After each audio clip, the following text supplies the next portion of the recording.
discípulos numa escola e vai apresentando isso aos poucos, através de milagres, de ensino, e ele vai mostrando qual deve ser a identidade do discípulo. Até que eu pensei em trazer isso para vocês hoje, mas deparei-me com esse texto que trata a respeito dos escândalos, do perdão, do poder da fé e dos servos inúteis. Parecem 4 assuntos diferentes, mas eu consigo perceber uma relação entre estes assuntos, um encadeamento entre eles. Jesus começa dizendo que é impossível, que os escândalos sejam evitados. É impossível. Ou seja, vão acontecer. O que são escândalos? Escândalos são incongruências, incoerências éticas. Geralmente é isso. É quando alguém, por exemplo, diz uma coisa e faz outra. Não tem coerência isso, Quando se espera algo de alguém e há uma frustração naquilo. O escândalo, ele necessariamente não se dá por causa de um pecado, apesar de que é isso que o Senhor está falando aqui. O escândalo pode ser uma perturbação por causa de uma expectativa formada que não se confirma. A Bíblia diz que a semente que foi semeada entre as pedras, ela não vingou porque era superficial, não havia profundidade de terra, a pedra estava embaixo e não permitiu a planta crescer. O Senhor explica essa parábola, explica esse trecho da parábola, dizendo que isso ocorreu porque essa pessoa não tinha profundidade. E como ela não tinha profundidade, quando as tribulações vieram, a prova da fé chegou, essa pessoa se escandalizou. Uma certa feita, Jesus Cristo disse: bem-aventurado aquele que não se escandalizar em mim, porque ele é a pedra angular, e essa pedra pode servir também de tropeço para alguém. Há um perigo muito grande em você se escandalizar no que é certo e aprovar o que é errado. Mas aqui o escândalo falado é o escândalo das coisas erradas que acontecem. E o escândalo, ele acontece num ambiente onde ele não é esperado. Porque no ambiente onde é esperado um determinado comportamento, não há escândalo, porque ali já é esperado. Mas num ambiente onde não se espera uma manifestação de determinado comportamento, o escândalo chega. Aqui é um lugar de santidade, é um lugar de ensino, de pureza espiritual. Portanto, é estranho quando nós vemos alguém fazer algo contrário a isso que é ensinado nesse ambiente. Quer dizer, um crente que não se comporta como tal. Não é escândalo? Porque ele frustra alguém. O Senhor diz, é impossível. Então, em relação ao pecado público, que é escandalizador, o Senhor continua: melhor lhe fora, vejam a gravidade de um escândalo, melhor fora essa pessoa que lhe pusessem ao pescoço uma mó de atafona antes dele cometer o escândalo e fosse lançado ao mar. Ou seja, era melhor que ele morresse, e morresse de uma forma incompreensível, ficasse escondido, ou seja, não tivesse nem direito a uma sepultura, porque uma pessoa que morre dessa forma não tem direito a nenhum velório. Não é verdade que ele é jogado lá dentro e ninguém sabe nem onde está o corpo? Não há nem como você fazer aquela cerimônia fúnebre, cantar o hino 202, ou seja, ele morreu, foi-se embora, desapareceu, mas isso é melhor na vida dele do que ele promover um escândalo. Isso é muito grave. O escândalo é tão grave que encerrar uma vida de forma abrupta e desonrosa é melhor do que o escândalo. Aí, qual é a posição que devemos ter? No versículo 3 diz: olhai por vós mesmos. Quer dizer, eu sempre fico pensando no escândalo que o outro vai causar, mas eu tenho que pensar no escândalo que eu vou causar.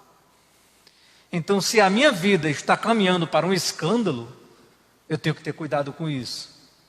A Bíblia diz que se o teu olho te faz pecar, ou é motivo de escândalo, arranque ele. Eu não estou querendo que o irmão faça isso em casa literalmente, porque isso é uma metáfora. Ou seja, Se você tem uma determinada capacidade, se você tem uma determinada percepção, e se essa percepção vai fazer você pecar, evite isso. É uma habilidade sua, mas deixe isso para lá, se afaste daquilo. Se você tem um braço e o seu braço está lhe fazendo pecar, então abdique desse braço, ou seja, abdique daquela habilidade, abdique daquela oportunidade, se afaste daquilo.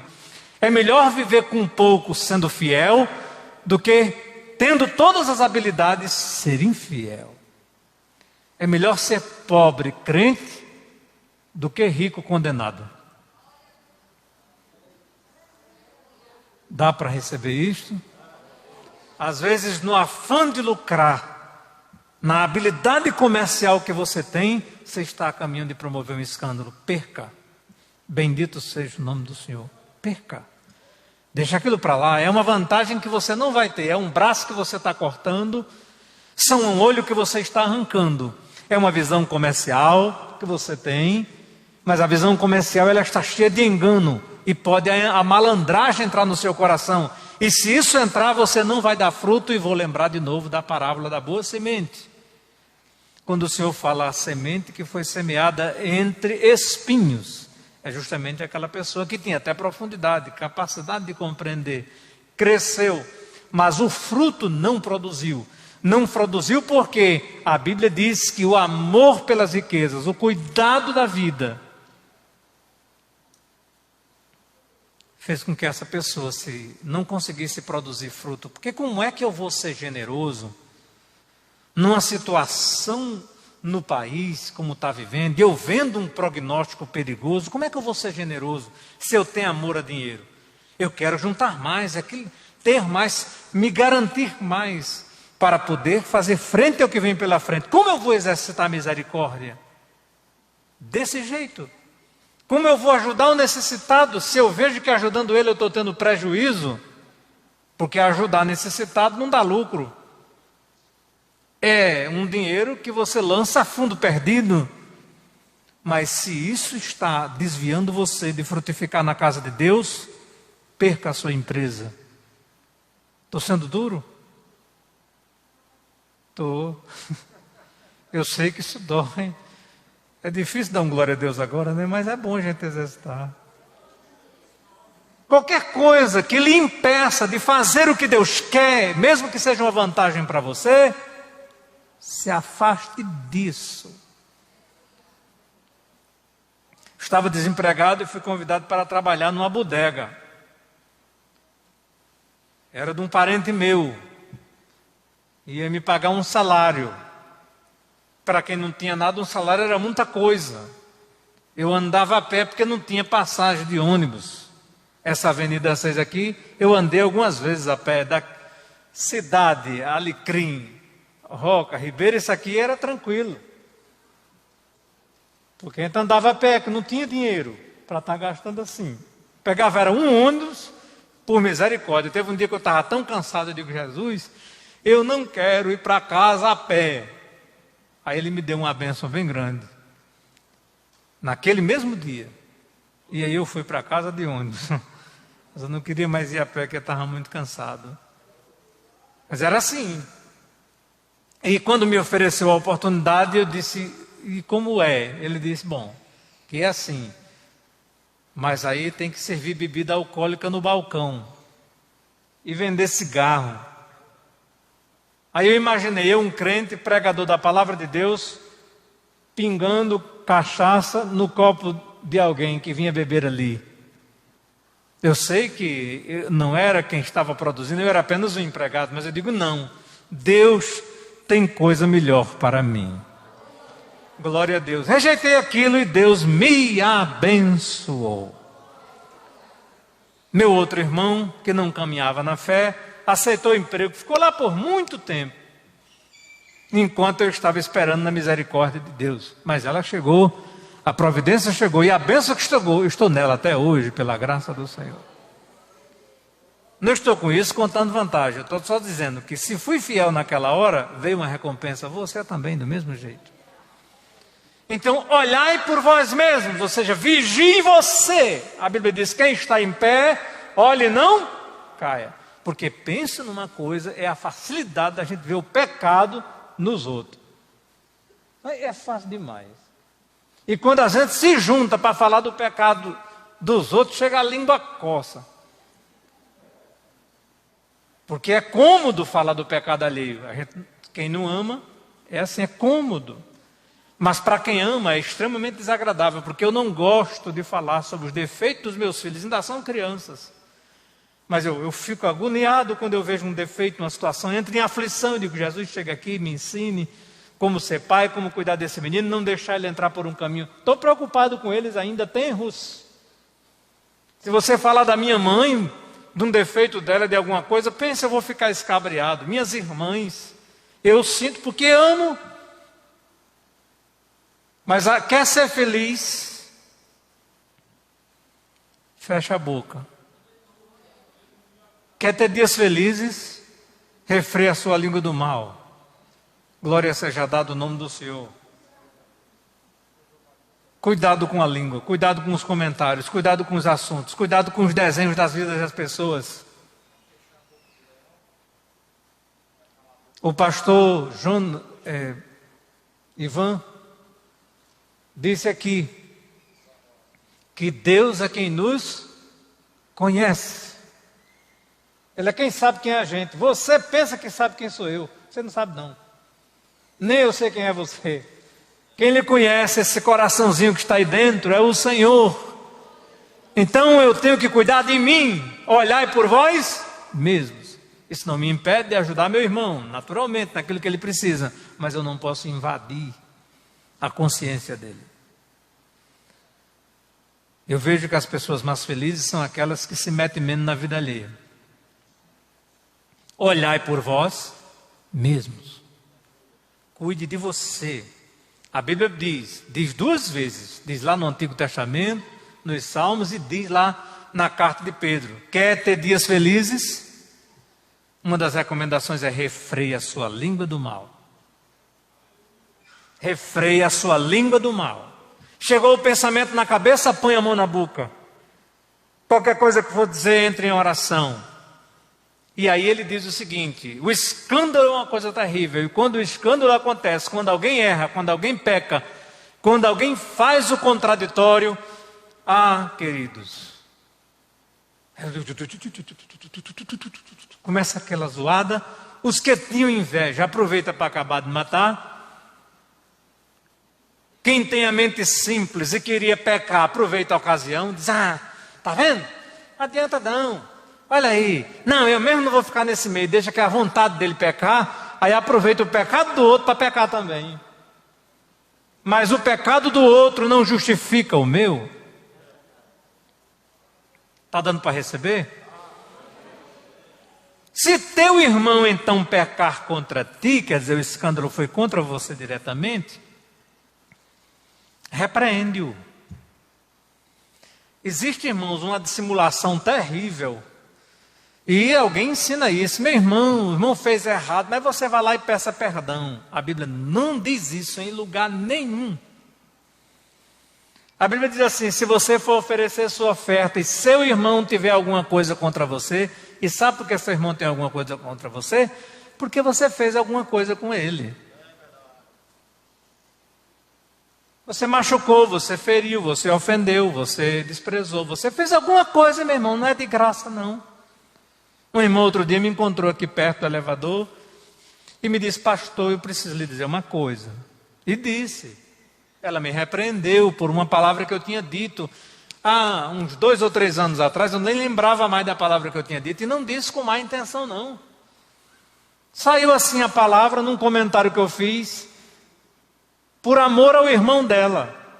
E eu fiz aquela declaração assim, como que ele precisa tomar esta decisão. E eu fiz aquela declaração por amor que eu tinha a ele. Porém, ofendeu o sentimento dela. Não interessa qual foi minha intenção, interessa o resultado. Eu não sabia que aquela irmã estava ferida, mas ela me procurou e me repreendeu aqui. E quando ela disse isso, eu digo: minha irmã, eu só posso lhe dizer uma coisa. Tentar explicar que não foi essa a minha intenção, mas também preciso lhe pedir perdão, porque foram precipitadas as minhas palavras e eu lhe feri. E se lhe feri, eu estou em dívida com a irmã. Então me perdoe. Ela disse, eu lhe perdoei desde lá, mas eu precisava lhe dizer isso e eu precisava ouvir. Porque se você não repreende ao seu irmão, ele não aprende. Então existe uma dissimulação de dizer assim, não diga nada não, ponha panos quentes. A Bíblia diz que o dissimulador tem no seu coração 7 abominações, ou seja, ele está planejando mal. Ele convida você para comer na casa dele, oferece pão, mas o coração dele não é assim, como ele pensa, assim ele é. Não é como ele diz não, é como ele pensa, assim ele é. E o dissimulador espera uma oportunidade para lhe ferir e se vingar. Então você não seja um dissimulador, mas diga o que está acontecendo, abra a sua boca, chega para o irmão, senta aqui, querido. Aleluia. Eu te amo, me dou bem com você, mas você disse uma coisa que me magoou. Você fez assim dessa forma, eu preciso conversar com você. E diga onde foi ferido, onde doeu, conte a história. Não basta dizer, oi, amado, amigo, não basta isso.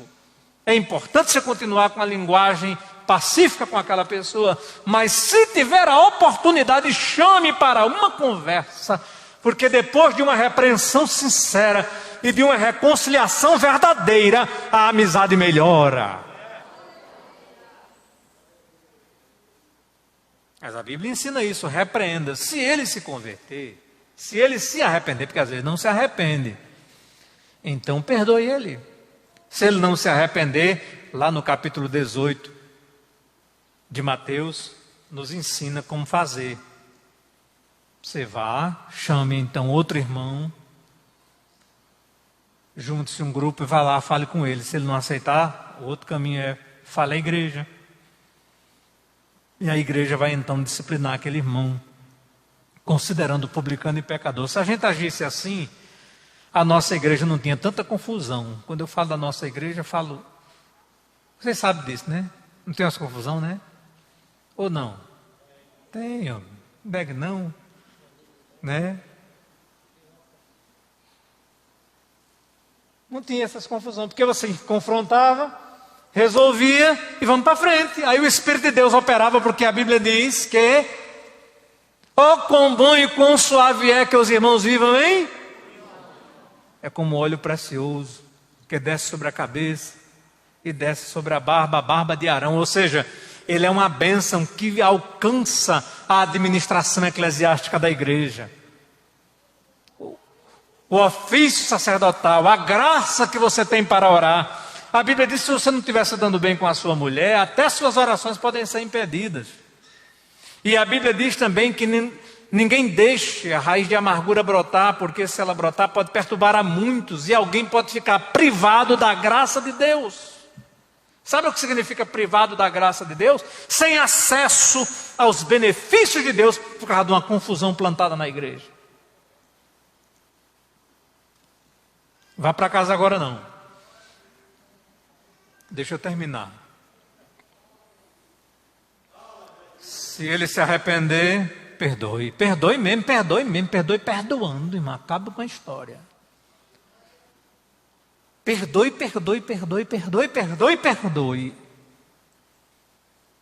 Não se vingue mais, não planeje mais o mal. Esqueça aquilo, não fale mais naquele assunto. E caminhe, vamos embora. Aleluia, que o inimigo já está vencido, nós temos uma carreira para correr. Glória seja dada ao nome do Senhor. Aí você diz, tudo bem, contanto que ele não faça mais. Aí o versículo 4 arrocha. Não vá agora não. Se pecar contra ti 7 vezes no dia, 7 vezes no dia, aleluia, vier ter contigo, dizendo arrependo-me, perdoe.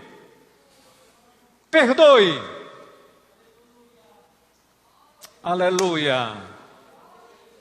Mas rapaz, 7 vezes no dia, nunca aconteceu de uma pessoa 7 vezes no dia pecar contra mim.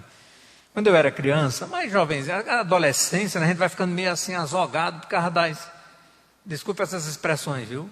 Azogado. Agoniado, que era os hormônios, aquela coisa toda. E eu comecei a teimar com minha mãe.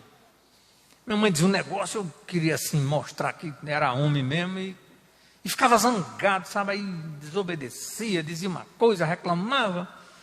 Aí depois eu me lembrava, honra teu pai e tua mãe. Aí eu voltava, mamãe, me perdoe. Esse negócio que eu fiz, tá certo? Tá perdoado. Aí isso foi acontecendo muitas vezes. Tinha dia que era várias vezes. Aí teve um dia que eu fui pedir perdão a ela, ela disse assim, deixa eu juntar mais. A perdoar não arruma, sabe?